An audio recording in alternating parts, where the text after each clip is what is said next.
Today I'm making something cute for my garden.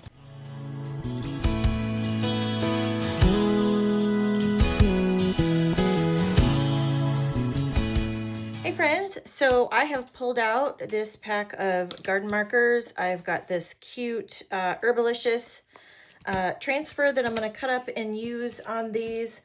I also had pulled out this, what is this, Tiff's font, but I think this is going to be too big for this one, for these garden markers. But first thing I'm going to do is I'm going to paint these and then I'm going to chalk them. So let's get started.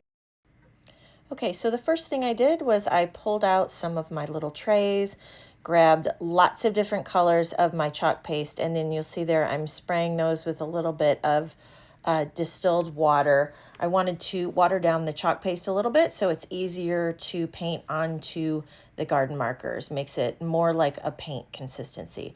So then I just got to painting these garden markers, and I wasn't cleaning my brush super well in between. You notice I just kind of wet the brush, wiped it off, went to the next one. And I did dry those, made sure they were really dry before I start the next step, which is chalking my designs.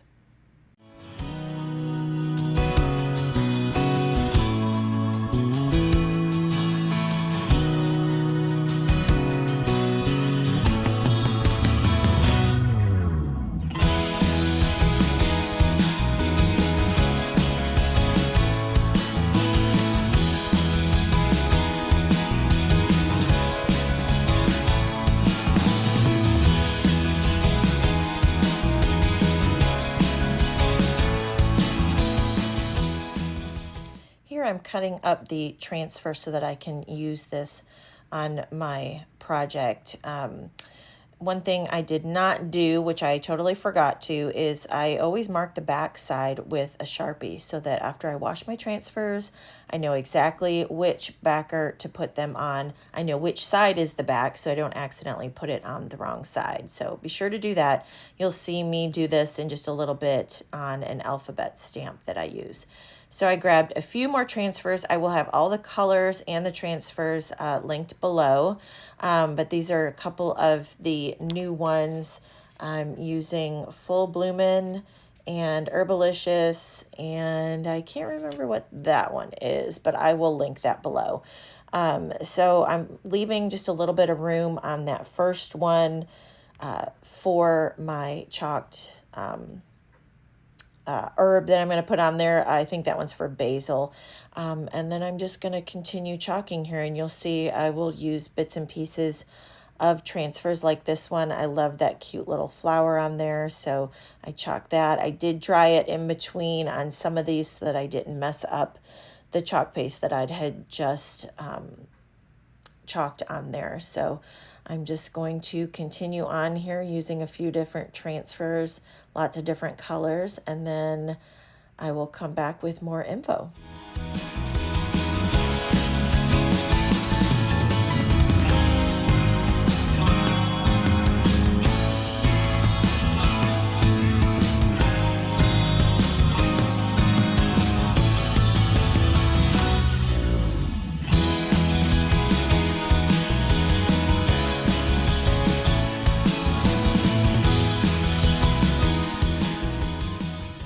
So you can see here, I'm cutting up this tiny little alphabet, and I actually do remember to write the alphas on the back. I'll show that in a minute.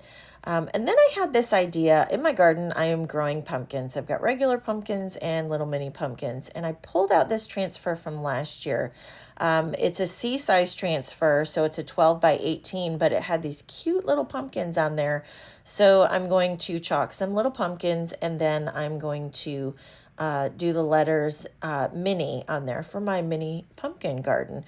So it goes to show you that even though you're doing a small project, make sure you look through all your transfers, because you never know what little bits and pieces that you can pull out of your larger transfers to use on any project. I've done this so many times where I just wanted a little image from one of my transfers, and I will just pull out that one little image. So make sure that you are getting full use of your transfers because they are so versatile.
This project turned out so cute. I love these little garden markers in my garden. They're so much cuter than the plastic ones that you get with your plants when you buy them at the store. So I did give them a quick coat of clear sealer so that they will not fade with, you know, rain or sun.